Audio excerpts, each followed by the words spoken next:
keluarga besar aparatur sipil negara. Karena itu izinkanlah saya menitipkan core value ini atau nilai-nilai dasar. Ya, sekali lagi saya mau sampaikan titipan pesan pertama saya. Marilah kita jadikan core value atau nilai-nilai inti, nilai-nilai dasar aparatur sipil negara yang seringkali disingkat berakhlak.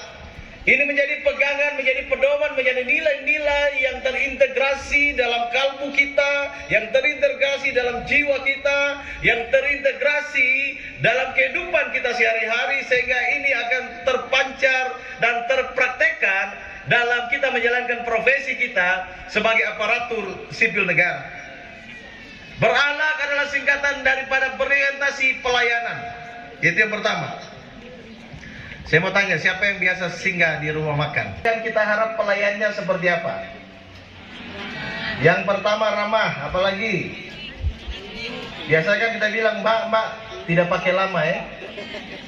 Ya, cepat, apalagi? Senyum, ya ada bilang senyum, apalagi?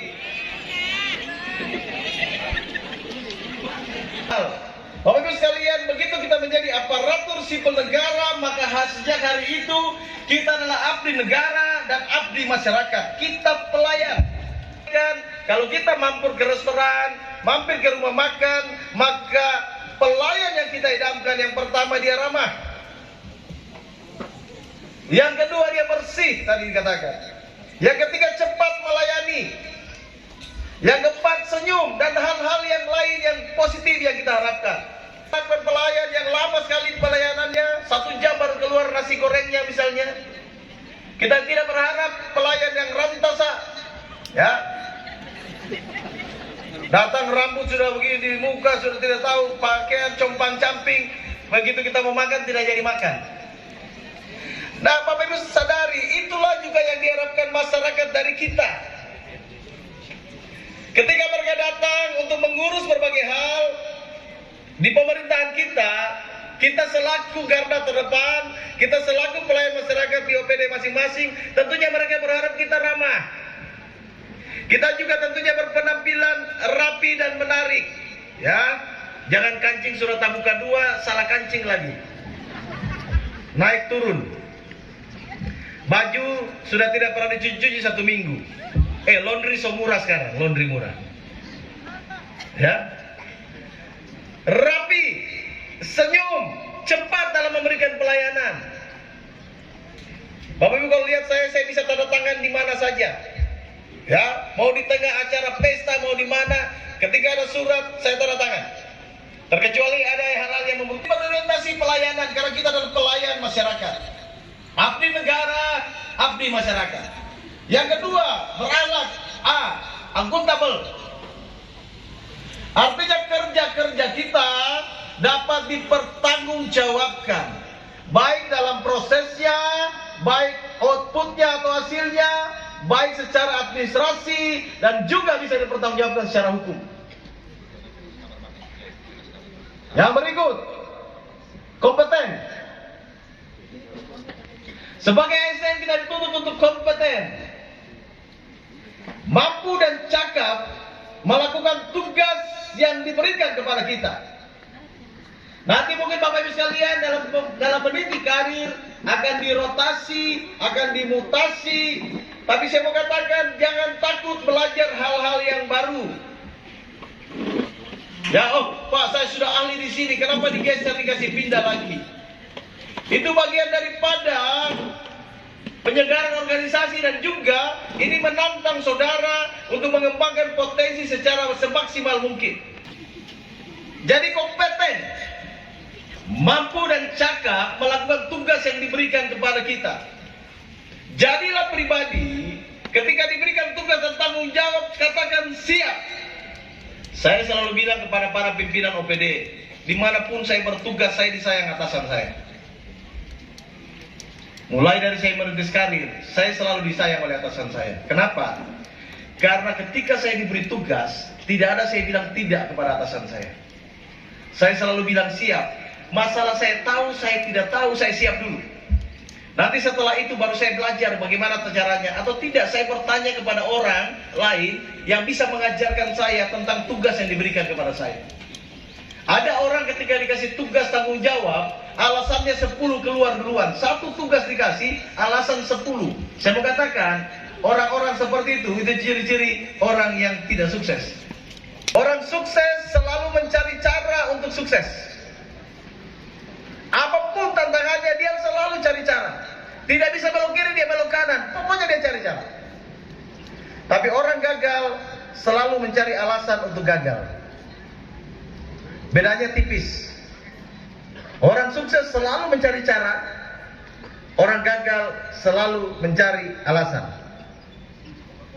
Karena itu jadilah pribadi yang kompeten. Kemudian harmonis. Bina hubungan baik dengan atasanmu, dengan bawahanmu, dengan sesama kerjamu, sesama rekan kerjamu. Biarlah suasana lingkungan kerjamu menjadi lingkungan yang menyenangkan.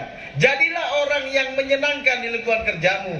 Jadilah orang yang bisa merangkai persahabatan di lingkungan kerjamu. Jangan dimanapun engkau ditempatkan, di situ engkau dimusuhi. Ada orang, saya sudah mutasi 3 kali, bakal layak terus di mana tempat dia dimutasi. Saya pikir awalnya betul waktu dia datang mengeluh sama saya, Pak, oh begini, saya pindah dia. Di sana bakal layak lagi. Dia bilang lagi dia menyalahkan orang lain lagi. Saya pindah lagi. Ketiga kalinya begitu juga. Saya bilang berarti kau yang bermasalah, bukan temanmu. Ya. Usahakan kita. Kemudian berakhlak, loyal. Loyal kepada pimpinanmu. Loyal pada tugas dan tanggung jawabmu.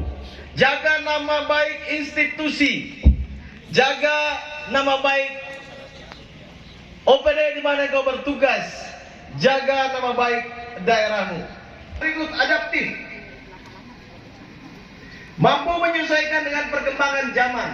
Sekali lagi saya mengatakan, musuh terbesar keberhasilan dan kesuksesan adalah zona nyaman. Ketika kau mau terus berada dalam zona nyaman, percayalah kau tidak akan bertumbuh dan berkembang. Dan karirmu juga tidak akan baik. Orang-orang yang maju adalah orang-orang yang suka belajar.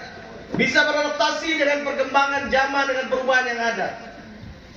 Ada 2 contoh konkret Nokia. Dari 1588 ini berapa orang yang pakai Nokia? Angkat tangan. Bagaimana kita beradaptasi dengan perubahan perkembangan zaman, baik dalam tugas tanggung jawab maupun dalam memberikan pelayanan kepada masyarakat. Ya. Saya bersyukur berkesempatan mengunjungi kantor Nokia 2018 di Finlandia, di Helsinki. Waktu itu saya pergi belajar tentang sistem pendidikan, karena waktu itu sistem pendidikan terbaik di dunia adalah Finlandia.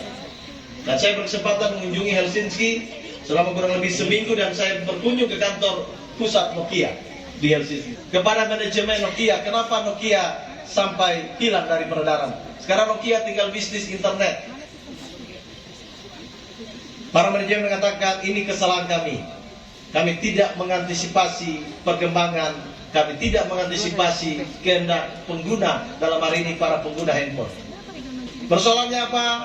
Nokia mempertahankan Symbian sebagai dia punya program, sementara pengguna handphone lebih friendly dengan Android. Nokia bertahan dengan Symbian, akhirnya dia hilang dari peredaran. Contoh yang kedua, saya baru nonton filmnya di Netflix, BlackBerry. Dulu sangat terkenal BlackBerry. Sekarang yang ada tinggal Berry.